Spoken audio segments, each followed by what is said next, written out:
in the book or in the brain. Well, and LARPing works. Like that's whole Jordan Peterson's act as if. Like one of the things I always struggled with a bit, and I still struggle with it, would be someone comes to a church service, makes somehow they think they've come to believe they've made this decision, and then right away you're baptized in that service and you're getting all this stuff or whatever. Like belief comes after action, and like I said, it's a lot of times that you'll see in 12-step programs, many people will be asked to do things that they have no idea why they're being asked to do them, but they start doing them, and then I'm just going to tell you, these amazing things happen. So there's this real practical thing you hear in 12-step programs, which when people are first starting out, they'll say something like, well, maybe they've never even, or maybe they're secular, never been around it, or they've been in church, whatever, and how do you pray? And they'll say, okay, well, here's what you're going to do. Put the shoes that you want to put on in the morning, put them under your bed and get down on your knees, right? And in the morning, say, please keep me sober today. And then at night, before you go into bed, put those shoes under the bed and get on your knees and say, thank you. Okay, so it starts there, right? Please and thank you. But it's getting you into this habit of getting into, like, it's teaching you a very fundamental thing about in the morning and at night. That is the way you start a prayer rule. And then as you start to progress and you start doing more, you're like, well, I'm doing the please and thank you. Like, well, here's this prayer. Read this prayer in the morning. Why do I want to read that prayer? Well, okay, fine. Who cares? Just read the prayer. So then they start reading the prayer. And you don't know, this isn't going to work or whatever. And all of a sudden they start, this, by the way, this is Chad's story. And all of a sudden he had, it took him a while. He might've said no for a bit, but it literally is like the acting as if actually works, because I think you need to get into act. You can act your way into a right way of thinking. You can't think your way into right way of acting, is kind of this thing that people would talk about. And it's that once you start putting some of these spiritual practices in, what will happen is some tangible, like, you'll be transformed without even knowing why things are working. And all of a sudden you started dancing down, this path. And of course, over time, you hope that grows. And then you start finding the pieces that work for you best. But, getting into some a daily program of living, and that includes in your spiritual life too, that actually starts producing results. And then you can morph out to starting to read C.S. Lewis, and then or whatever. The one thing I also do want to point out is I say some of these simple things. And by the way, some people who know a lot of theology, putting your shoes under your bed would be very valuable for you. I'm serious. Like, you need to learn how to do some actual practices. But depending on where someone comes in, the student will appear. If someone's like with Luke, when Luke shows up, he spent 20 years studying all this stuff. You don't have to take him back to 101. You got to meet him where he's at, to have certain conversations. We all have to be, that's that kenotic self-emptying, man. You always got to meet people where they're at, or else you're not going to communicate with them. So, if you don't have a daily practice, you can roll a savings throw against one by choosing survival, social, wisdom, or heart as the basis for your savings throw. If it's over 10, you take half damage. Under 10, you take full damage from the mind control that follows. And apparently there's tgrog brand mind control coming. So choose wisely. Survival, social, wisdom, or heart. Choose. Survivalist, prime 17. You're going to be all right. Socialist, you got disciples, whatever that means. Nice discussion. Very nice. Windows fella, Baker's Coven against the mind control. That's a 13. Hard folks, that's a natural 1. No bonuses apply. And Indigo kids, you got a 6. Oh, Grim just came in for the savings throw. So tgrog, you get your audio figured out. You're here. You're new. I don't know. Can you hear me? Can you hear me? We can. Okay. Yeah. Nice discussion. Very nice. I was a Baptist Calvinist for a long time, but I find this stuff interesting because it's I like people talking in a civil manner, and that's about stuff, and it's cool. I used to be a science teacher though, so in mathematics, so I like clarity. Yeah. Um, and I live in Mormon land, Oh, okay. and everybody's into feelings, spiritual, and visions, and all this crazy shit. And I see it as a con. Yeah. It's a con. So Yeah. It can be that's where dangerous. I'm coming from. The problem I have with this, I went to a couple estuary meetings in College Oh, right. Station. Right. Yeah. It opens the door to a lot of superstitious. It's like blow the doors off reality, and let's just have all these crazy. Cult like delusional. Well, the problem is if you read the history of Christianity or the history of the Middle Ages or the history of the ancient world, people had all sorts of crazy ass, well, let's sacrifice our children to Baal Kill the to witches. Yeah. make Baal happy. Well, Baal doesn't exist. So there's no. Are you? So that's the problem I have with all this. I Yeah. mean, I don't have any problem with. I love the talking. I love Yeah. the dialogue. But in Mormon land, I can tell you this: we're the headquarters in Utah here of white collar crime. We Yeah. are the headquarters, Okay. and people fall for these scams because they get a spiritual witness Mm-hmm. telling them that it's great. It's a good thing. And to me, unfortunately, I see parallels here. Yeah. Well, but that's a big reason of why I want you here and value here and want this kind of diversity, because that's a big part of that's what I was just saying. Because if you spend very much time in this little corner of the internet, if you've even figured out what this is, this thing that's coalesced around Paul Vanderklay and Jonathan Peugeot and John Vervaeke post Jordan Peterson, that's like Right. the broad scope. You'll find that in this particular community that's very person oriented, it's really pretty diverse.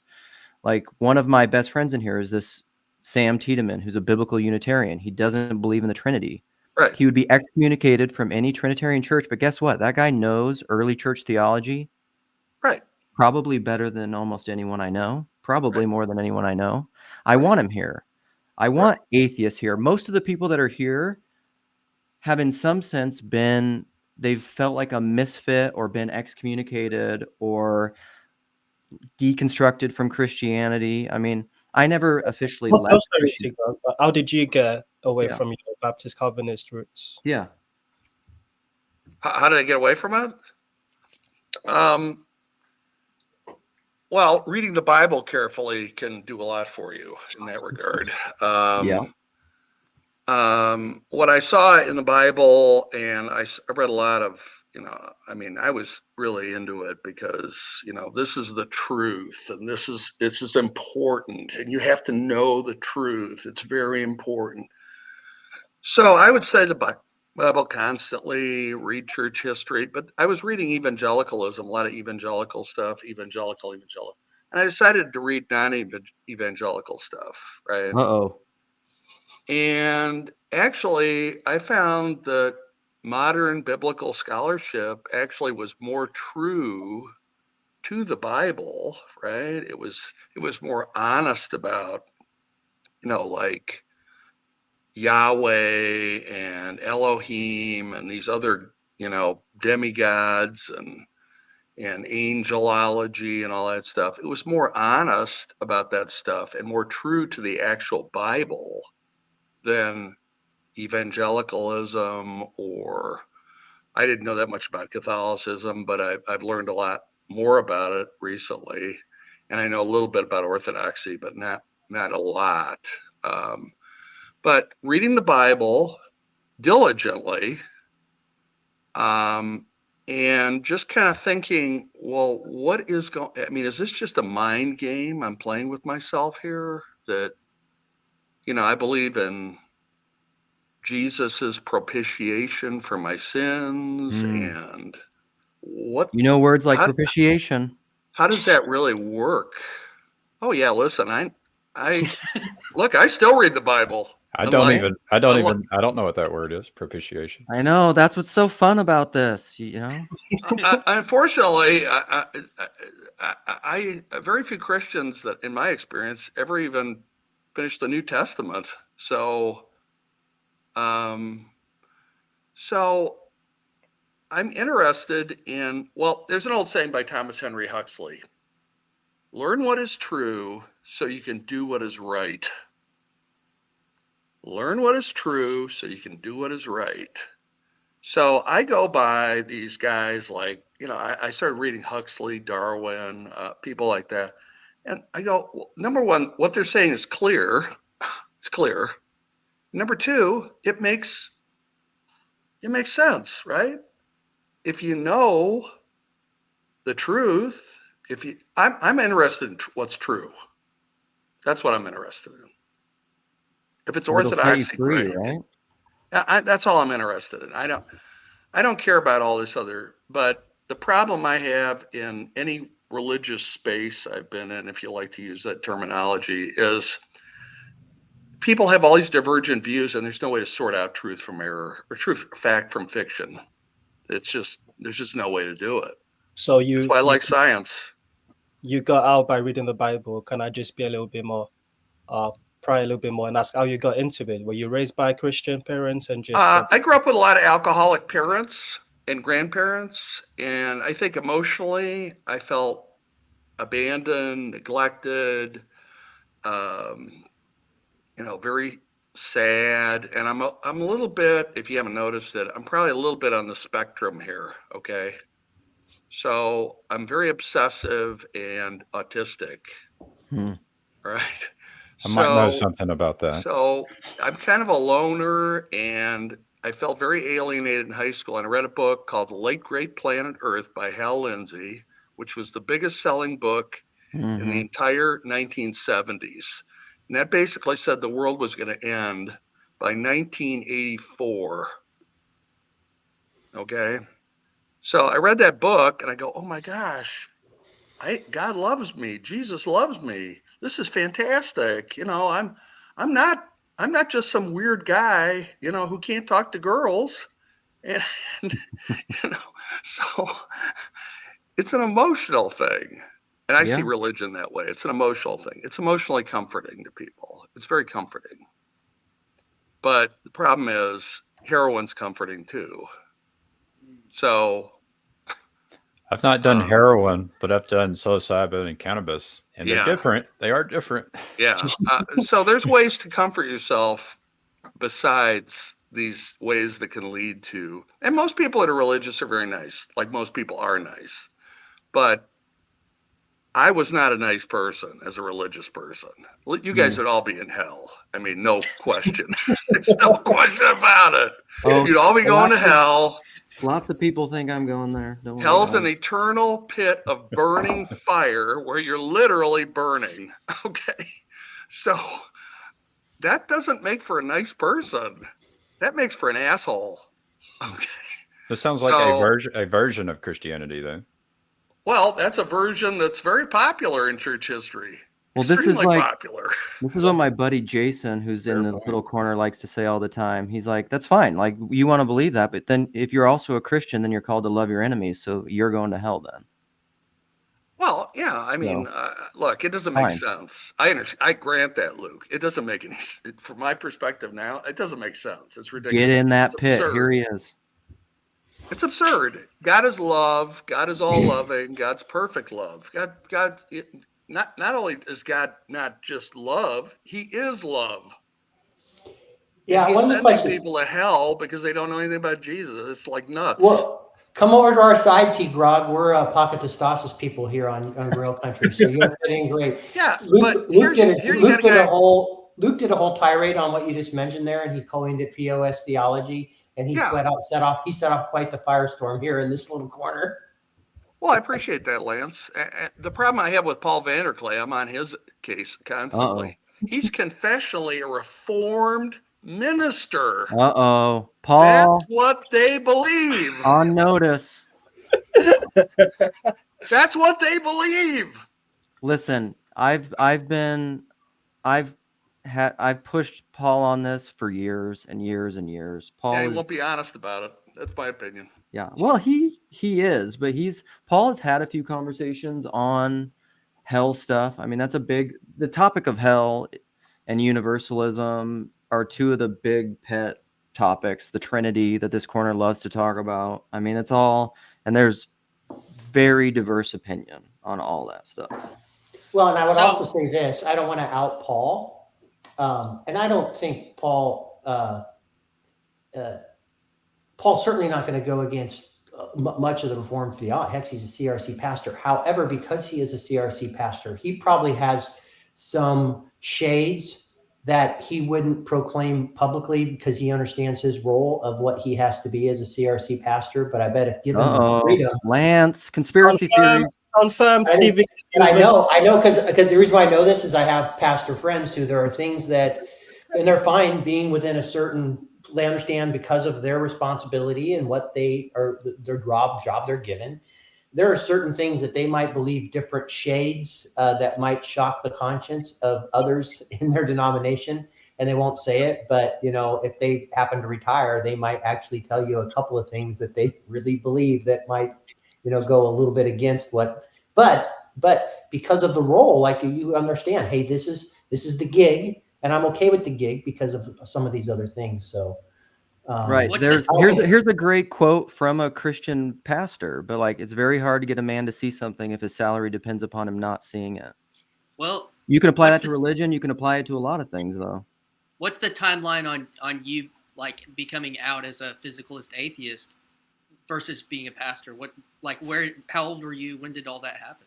Well, I was never a pastor, thank God. I took Greek in college. I got a C on it just because I knew the Gospel of John pretty well in English.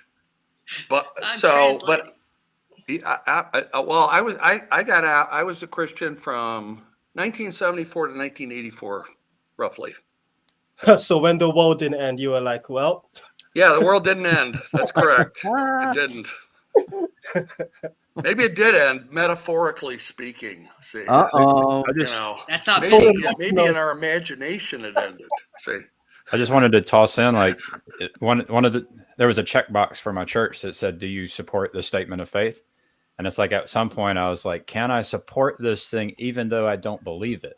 Because I want to say I don't know. Getting too technical, Gavin. Yeah, well, the thing is, I look around and I see people who like have their lives transformed, and this thing that they believe is a part of it. And it's like, man, I like that people's lives get better, even though I don't.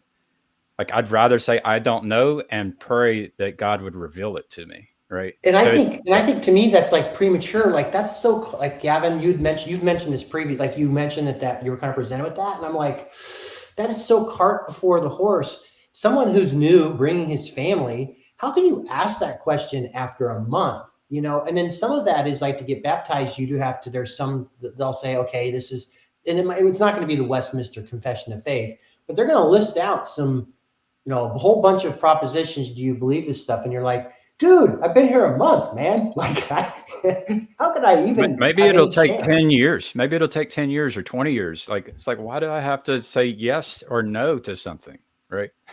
I told him, I emailed him. I said, you need to change your checkbox and let me fill in. I don't know. That's true. Which, by the way, I think with some of those things, if we're all being honest, I think 20 or 30 years in, some of those things I would still like to checkbox, and will probably die with a checkbox of, I don't know. Yeah. Just to go back on a part of tgrog's story, speaking to the emotional aspect of the evangelical gospel, I think that's one of the things that I'm attracted to in this corner. It's Martin Shaw, I think, phrased it as the rewilding of Christianity, which is taken away from the safe Jesus and encountering the wild Jesus, the one that makes you uncomfortable and not just makes you feel good because you think the world's going to end. Neil. Hey, what's up? So I just watched the uh, Malcolm and Simone episode on Knights and Kings. They go into this whole like thing about how there's four types of men: kings, knights, philosophers, and mystics. And the general point is that like most people should be knights, and a few people should be kings, and then the best people should be philosophers, and no one should be a mystic because they only serve the stupid people. And Oh, stupid people aren't necessary. uh, at least that's what I took away from it. And I think it's very vain for everyone to think they're not a stupid person. Because I Dunning think Kruger, man. like everyone is stupid. We don't know at all what's going on. And people kind of look down on the granny faith or whatever, the grandma Yeah. who just like goes along with everything. It's like, why not? Why not go along with everything? And also struggle and think about things, but like I Yeah, think not everyone's path yeah, is yeah. your And path or and someone else's. there's no way for the stupid people to not be necessary. Like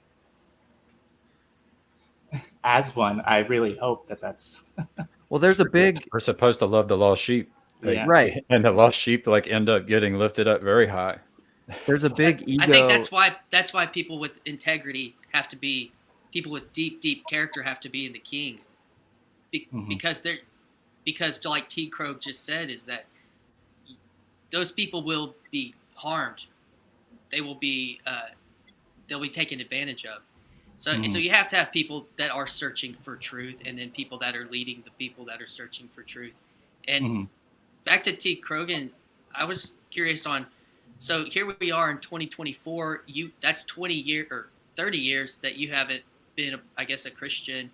Like, so you obviously went through, in the aughts, the new atheism spectrum, and in the last 5 to 10 years, now you're finding yourself, and I'm sure that kind of bolstered a lot of confidence in your journey.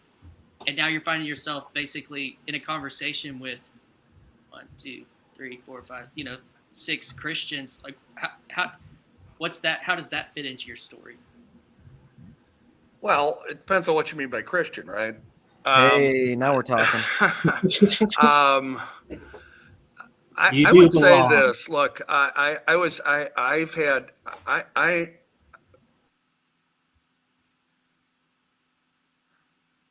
I think that I like talk. I think all you guys are quite intelligent, by the way. Okay, that's not to be, you know, flattering you or anything, but the fact that you're even willing to have a conversation like this is kudos to you all, because I can tell you that when I was a Baptist, you try and talk to people about stuff like this, their eyes would go like glaze over or something. Similar experience to me. Yeah. The reason I want to know what I think is, well, I lost my wonderful wife of 33 years 3 years ago. Um, Sorry about that, T. I've been one of the luckiest sons of bitches on the planet. Okay. I have a wonderful family. I married a fantastic woman, fantastic, way above my pay grade. I live in a resort. I'm healthy. I mean, I've had a fantastic life.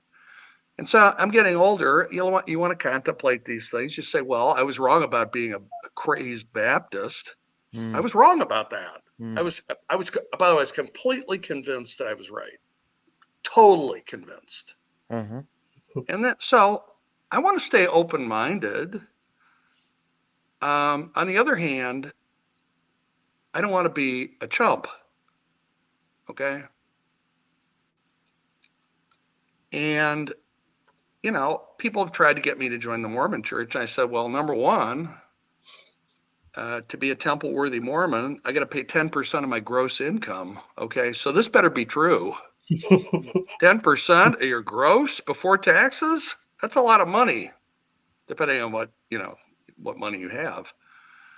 So I'm interested, you know, it to me, this is engaging. It's fun. I like the intellectual stimulation. I like to learn new things from different people.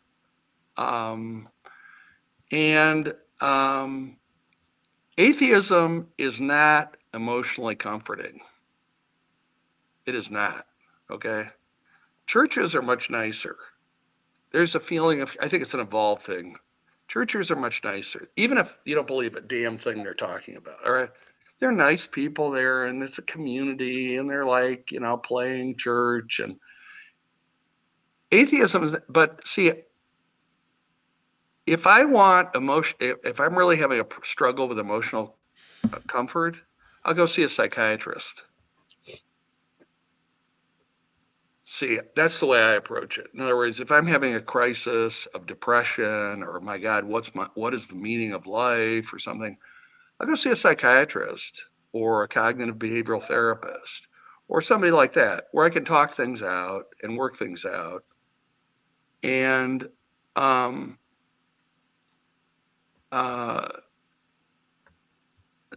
yeah, so I'm, you know, if you guys, what I'm saying is, I'm interested in what this quote space has, if anything. I think, for me. Oh, sorry.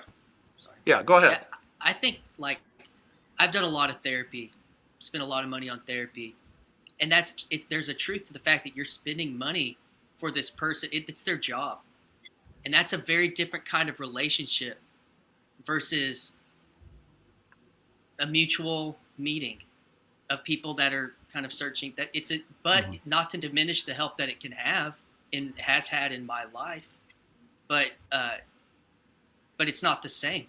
It's a different kind of relationship, you know. Yeah, I just want to add that from what tgrog said, it sounds like you've chosen the right place to play, because your story maps on, even though differently to a lot of the stories I've heard from people around this space.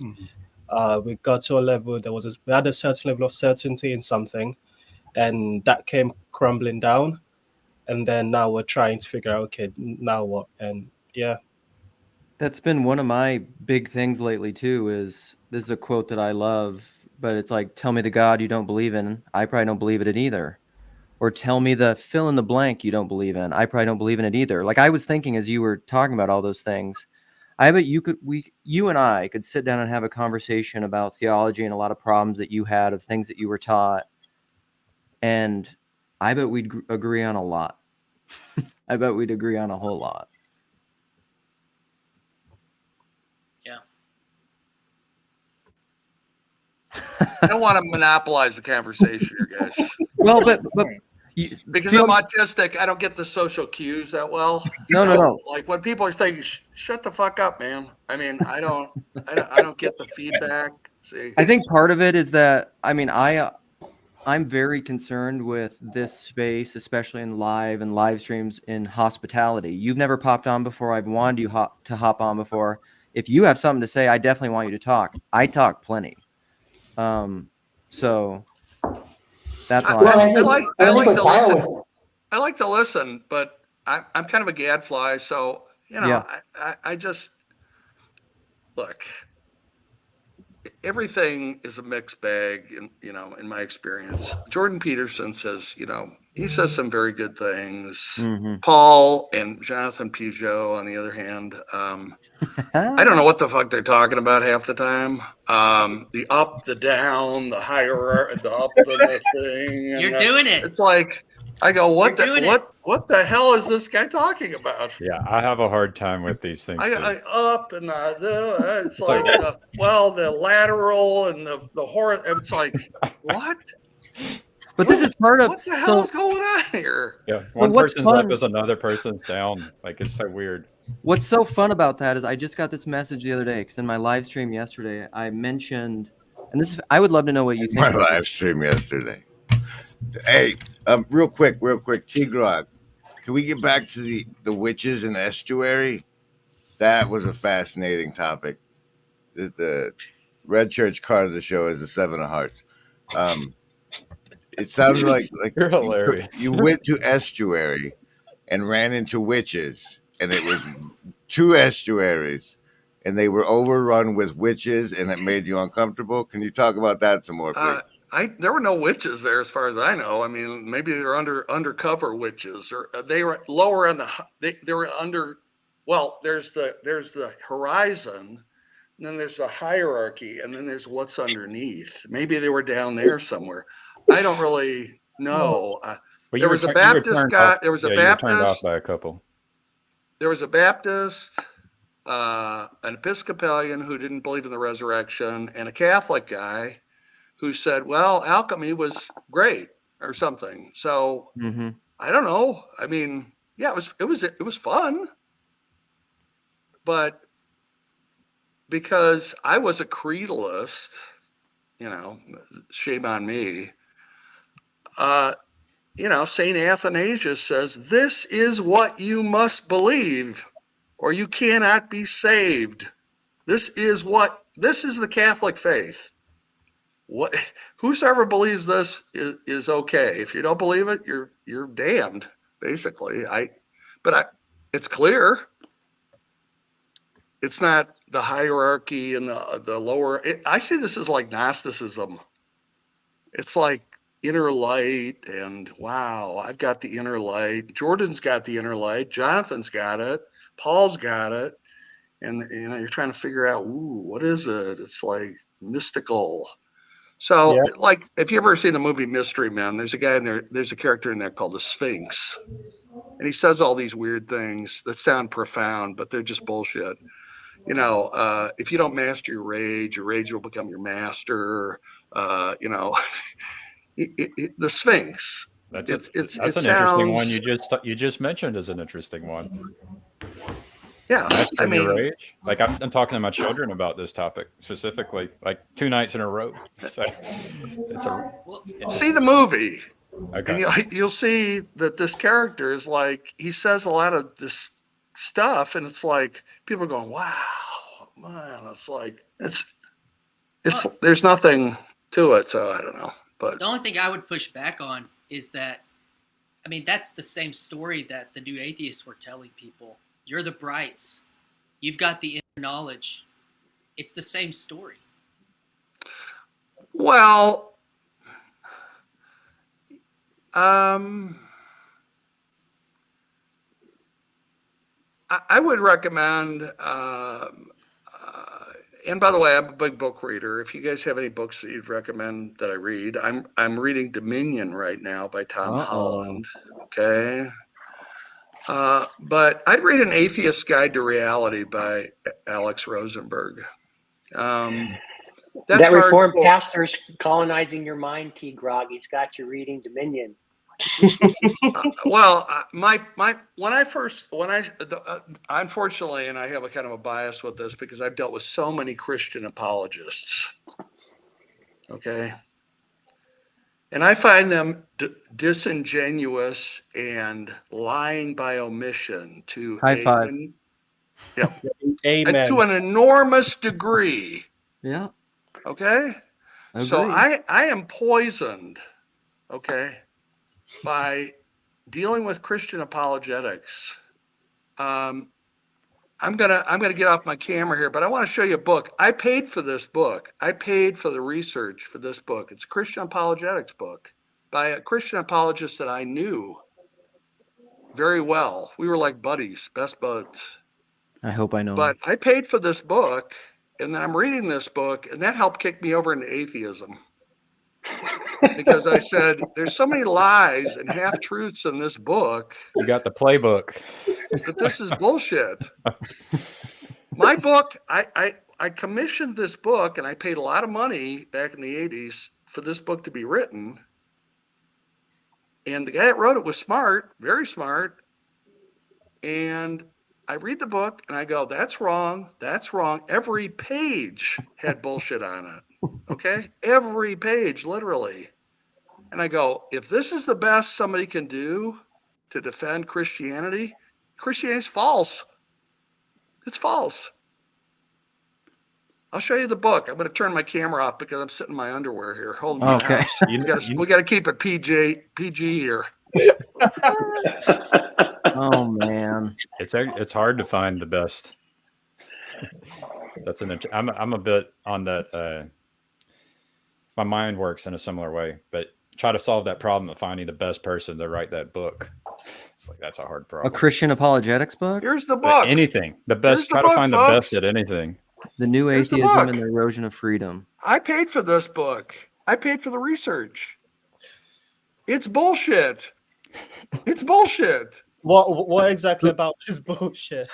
And who's the author? Robert A. Morey, Okay. a doctorate from Westminster Seminary. He was a minor Westminster. apologist, but I knew him quite well. And he's got a lot of blurbs on here for how great the book is from the usual suspects. So, and I told Bob, I told Bob it was bullshit, and I was trying to help him correct it, but you know, then I finally just said, look, I don't believe this stuff anymore, and you know, good luck.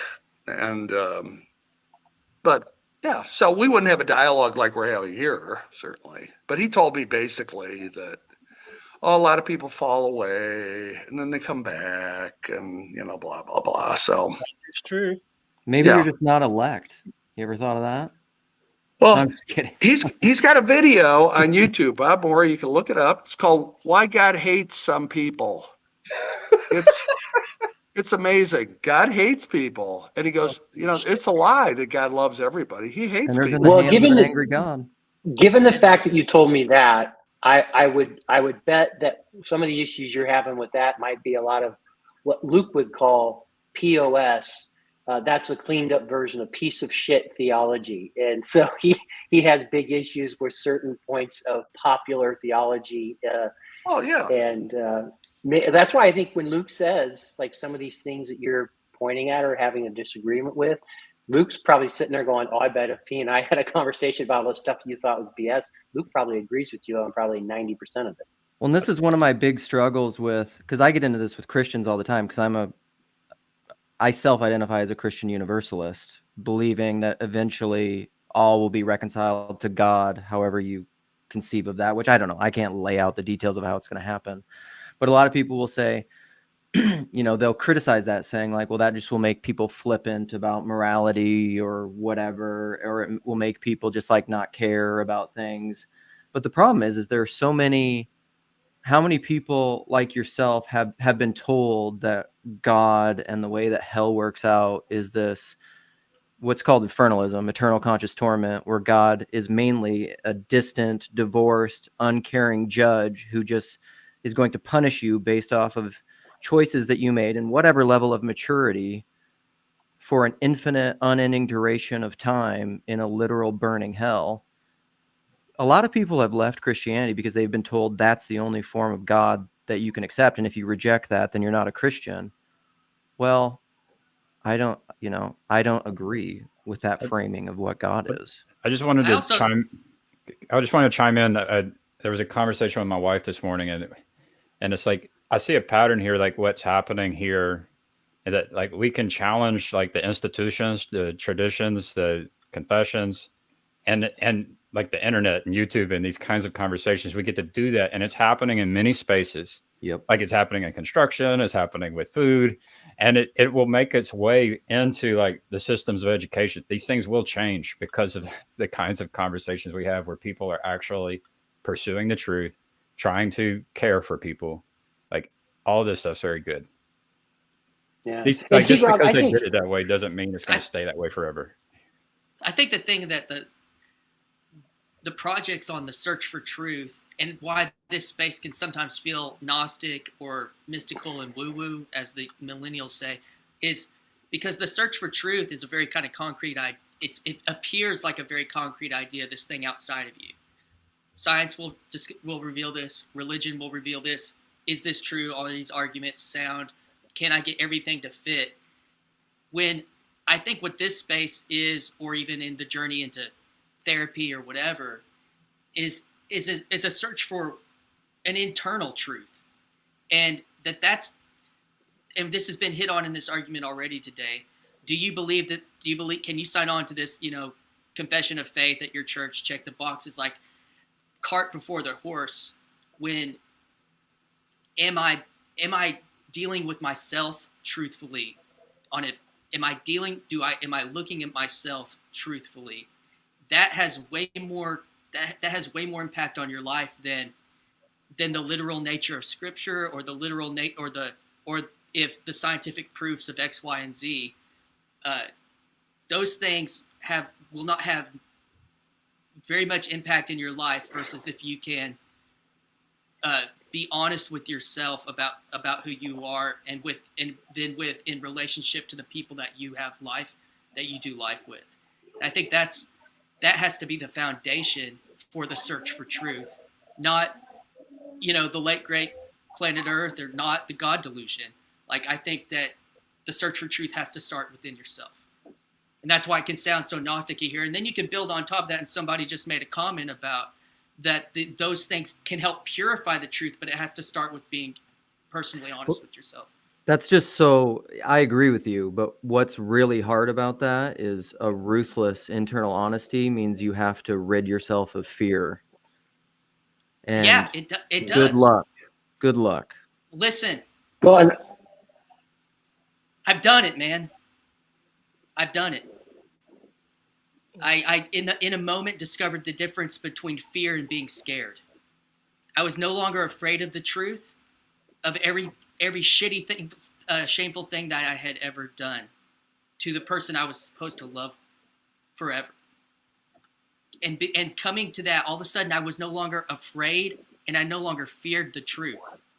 I was still scared of the consequences of what the truth meant for my life. Yeah. But you do have to face it, and that's the fear of trust, of radical trust. Abraham and Isaac's story sounds like absolute bullshit. What the hell is God asking this man to do? He's asking him for radical trust.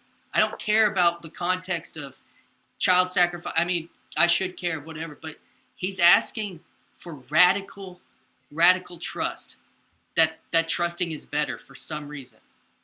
And that was an internal situation between a man and God. Yeah, absolutely. tgrog, I gotta go. I gotta head out here. But tgrog, I just want to. I think it seems that, by the way, the fact that you found your way into this little corner through the Luke Thompson and Grail country world is amazing to me.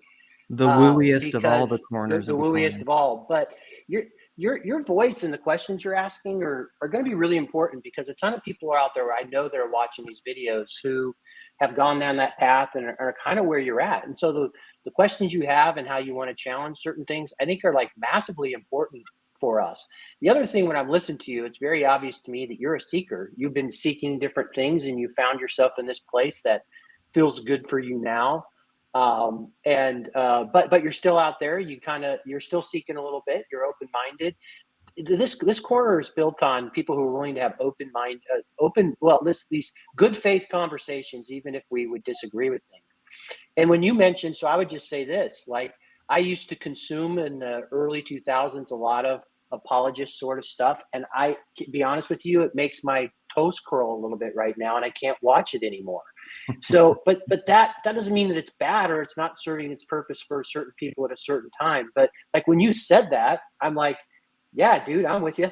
Like, I cannot, like Williams Lane Craig and stuff like that. Like, I just can't even stomach it anymore. And so, but I have found my way into a full belief in a God of my understanding, and a place where I'm going to practice it, so on and so forth. So keep on the path, brother. And even if you stay, was it a physicalist, atheist, or something like that through your whole time in the corner, keep coming back. One of my, also, like, the guy who started the Bridges of Meaning Discord, which is this other thing in this corner. I mean, and he doesn't participate in a lot more in here, but I mean, I don't know if he'd call himself a physicalist. He's an atheist. I mean, he's not a Christian. I don't know. We need, because here's the thing. This is how you get into groupthink and echo chambers. When everybody self-identifies around a certain thing and is repeating all the same platitudes and Sunday school answers, you actually stop seeing. This is why you can't tell the differentiation. It just all becomes this monolithic one. You need that diversity to be able to think well. Otherwise, you have no contrast, and you can't see without contrast.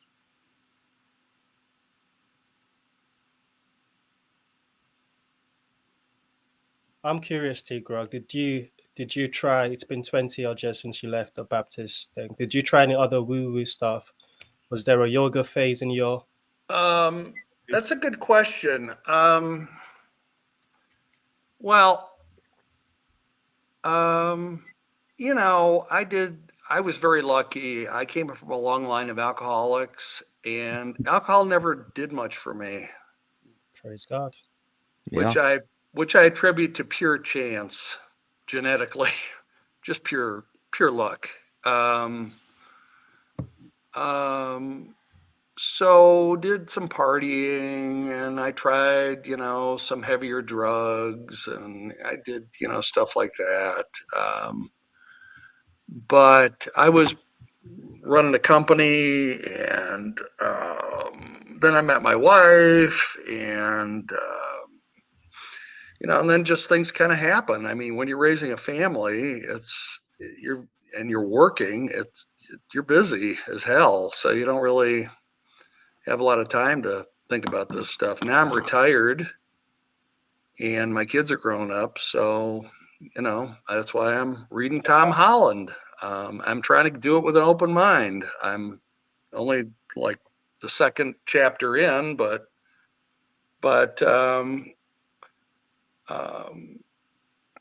I can tell you, Richard Carrier, I just saw a live stream with him on Myth Vision podcast, and he said Tom Holland's full of shit. That's all. He's just full of shit. That's, you know, so but I want to maintain an open mind about it. But I'm going to check what Tom Holland says.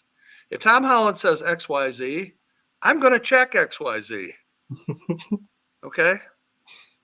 I'm not taking it on faith because it makes me feel good, or wow, see, I'm a Christian. I'm a good person because Tom Holland said Christians are responsible for everything. Good. I win. See, I win. I'm not going to buy. I've had that bullshit told me many times.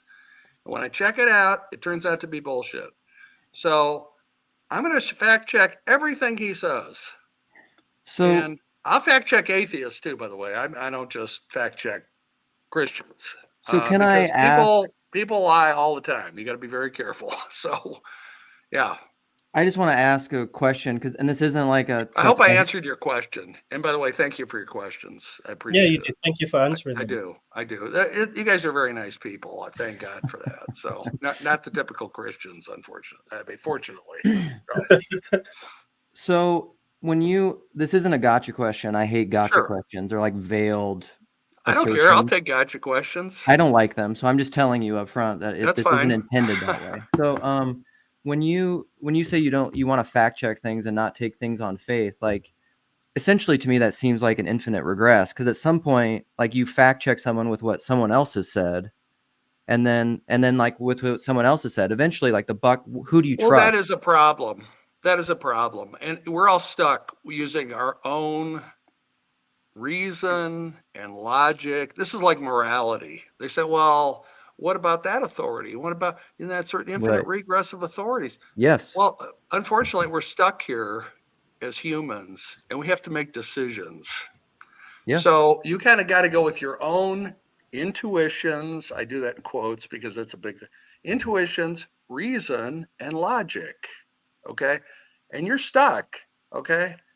So yeah, you're right. That's a big problem. Under determination and infinite regress and all that. That was Yeah. But you're stuck. You have to live in the world. You have to make decisions. You have to decide whether you pay 10% of your gross income to a church that claims it's the only true church. Right. Things like that. So yeah, you're stuck.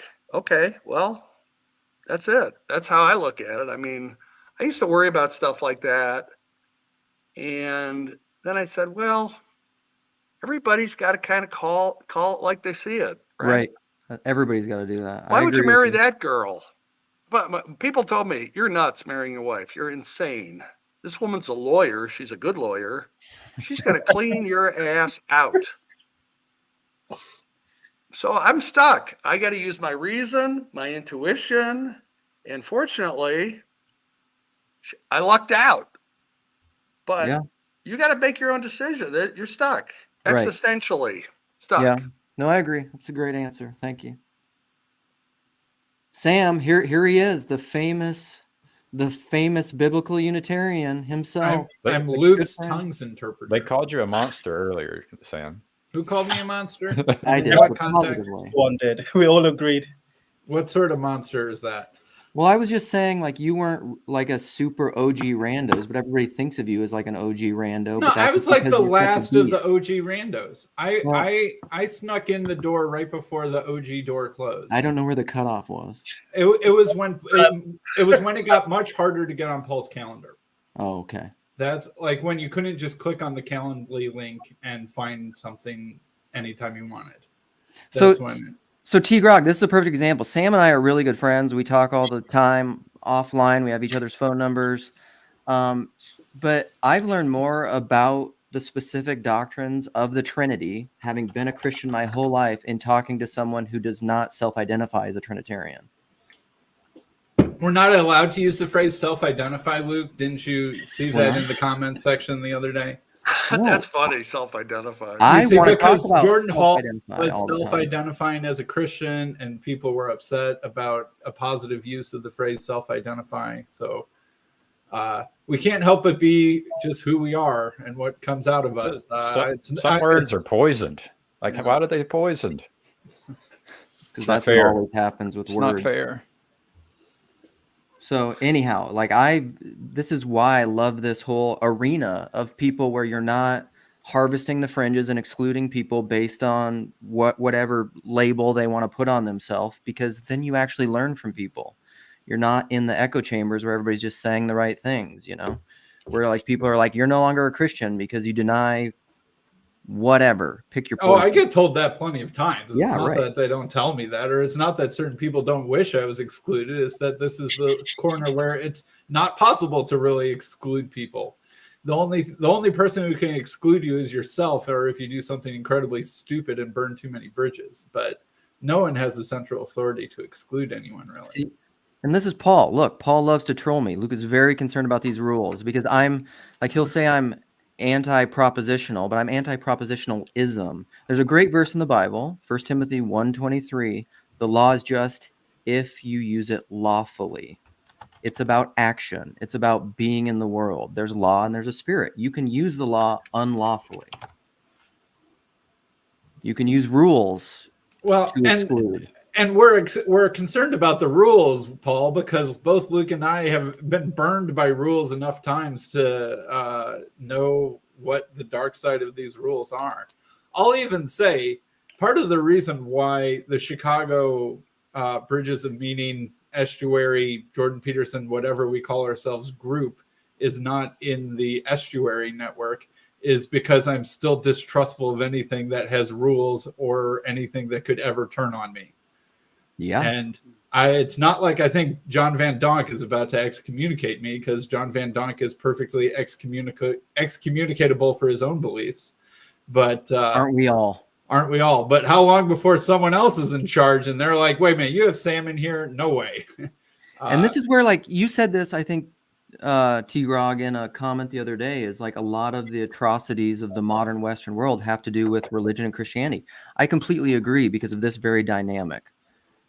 And I think a lot of, like, Peugeot was talking about this the other day, because when Christ came in, Antichrist came in.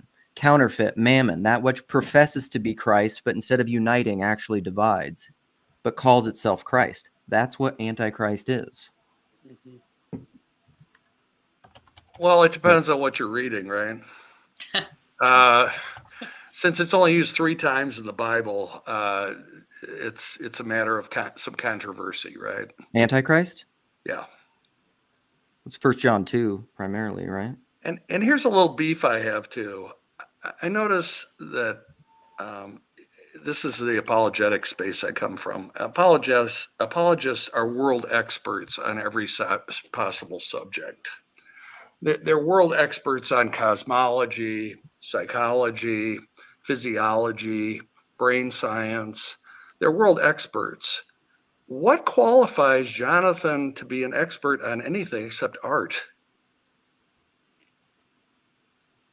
You make these grand pronouncements. Well, it's the Antichrist and it's this and it's, well, he's not a biblical scholar. He's some artist that pontificates about stuff like this. And it's like, I don't go to my plumber for brain surgery tips.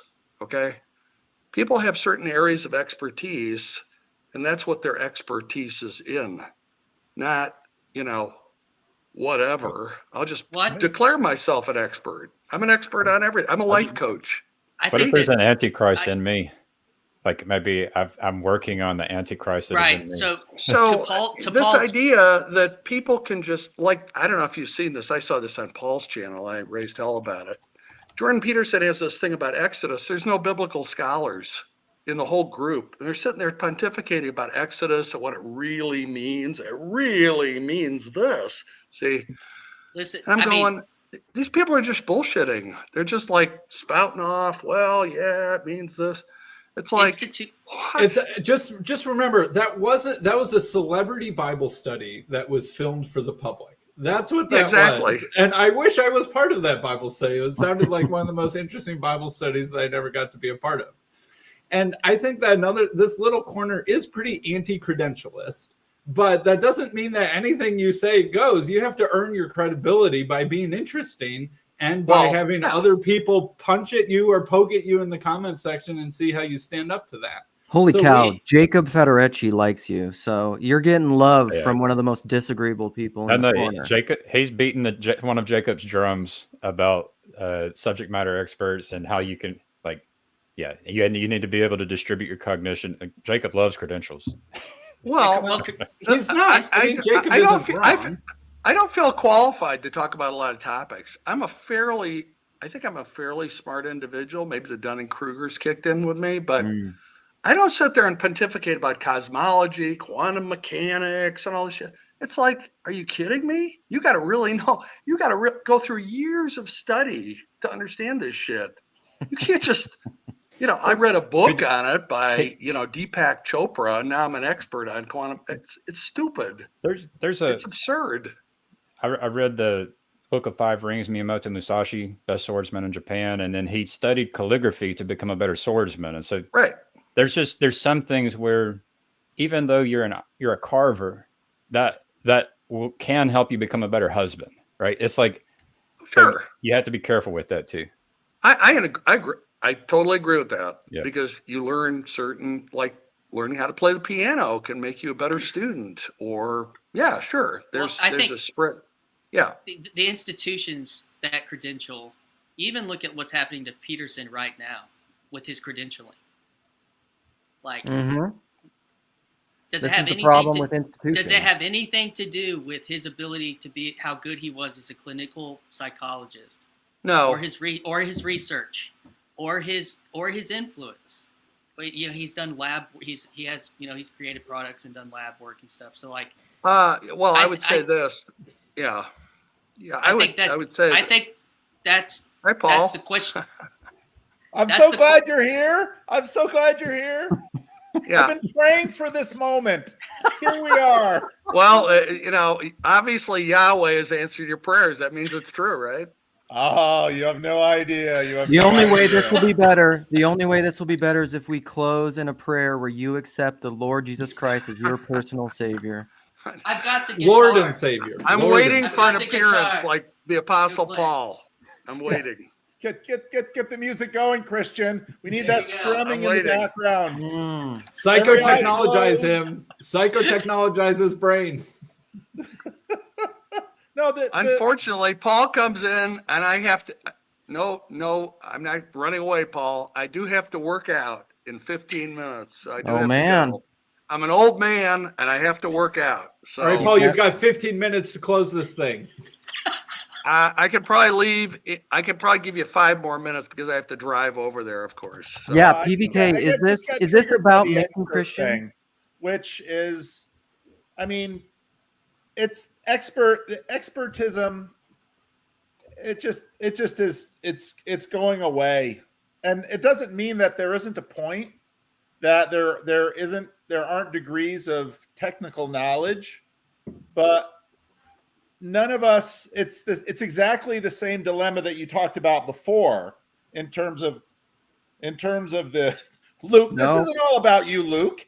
I'm trying, Yes, Paul. it is. Yes, it is. Doesn't work.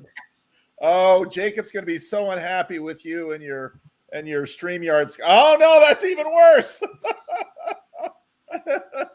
Okay. Well, listen, Jacob told me to do it, and I'm trying to listen to No, Jacob. don't listen to Jacob. There's your first mistake. No, but it's the same as the infinite regress. You can't know enough. And so, it's like when you have a medical problem, go ask your physician. Now, on one hand, that's the best place to start. On the other hand, he's still a physician. And so we all have this sort of 80-20 rule about experts where we, you should look at expertise about 80% of the time, but make sure you got 20% that's sort of wondering about your local doctor. Take me off this thing, Luke. I don't want to be on the big screen. I got enough of me on the internet. I don't need Old men don't look good close up. That's actually pretty. Exactly. That's a good. So, right. tgrog, we got to have you in for a randos conversation. I'm so glad you came in. This is awesome. I'm retired. I got to do something. I got a question. Send me an email. Can this little corner get bigger than a Dunbar number in terms of the number of people who are What's a Dunbar number? The Dunbar number is sort of like chimpanzee troops tend to have about 200-ish, chimpanzees, and you can remember that many faces and sort of keep a mental history of their personality and all the nice things they've done for you and all the bad things they've done for you, right? It's like a credentialing system in your mind, but it only seems to be able to handle a certain number. You can't do this with 10,000 things, maybe a few hundred at most. And so I feel like we're dodging the credentialing system because we're below a Dunbar number in this little corner. And obviously there are a lot of lurkers who know the Dunbar people, but who aren't in the Dunbar circle themselves. But I think that's part of the nature of our group. Yes. And what we are doing with YouTube and these conversations is playing with that Dunbar number. And the key thing, the key takeaway this morning is we all wanted to talk to tgrog because he's been visible in the comments section and we wanted to see more of him. That's the key takeaway this morning. And because of his expertise. About personal. This is what we're doing. We're playing with this Dunbar number. Well, I'm feeling very loved. That's fantastic.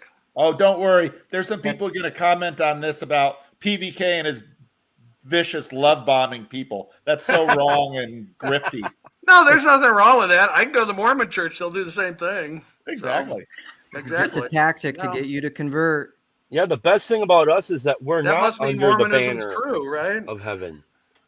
It's true in a vertical sense. See. But we are playing with that because we do, and because the Dunbar number is extremely stressed right now because of social media. And so what we're trying to do is figure out different ways to tribe. Oh, and is that the Garth? one way?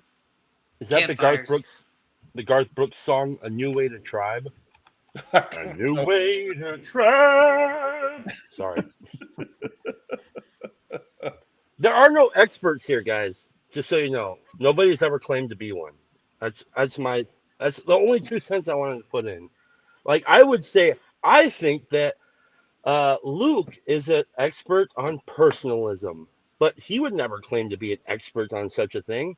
And if he did, I would be like, "You're not a fucking expert." But that was my whole beef. I'm really sorry. I'm really glad to hear from you, tgrog. It was fascinating discussion, guys. Really good. And Tim, what's up, Tim? Holla. I gotta Well, go. I do have to run, guys. And Paul, I don't hate you. I think I know you your don't. ideas are unclear and I don't understand them. Random. That's all. That's not Paul's job. Paul isn't the have the ideas person. He is the landscaper or the salience landscaper director of everybody. It's not Paul's job to invent the propositions. Or a catalyst. He's not that kind of leader. Everybody Well, we're going to talk about the Heidelberg. Heidelberg Confession at some point. So Catechism. I'm the expert. It's Heidelberg Catechism. thank you. I Well, Have a appreciate good that. workout. Enjoy your Appreciate workout, that. Pete Grog. Thanks Grog. for Gotta go. Gotta go. All right. Bye.